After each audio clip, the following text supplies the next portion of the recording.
All right, we're ready for your assignment on altering tables. For this assignment, Amy Baker is the owner of the candy store, and she needs your help making a couple of updates to one of her tables.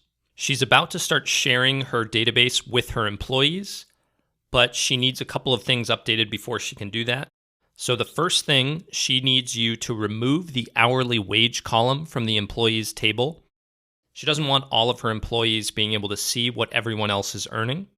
And then second, on that same employees table, she'd like to add another column called average customer rating. And she'd like that to be a decimal that has one digit past the decimal point. So here is what everything should look like if you've done it correctly.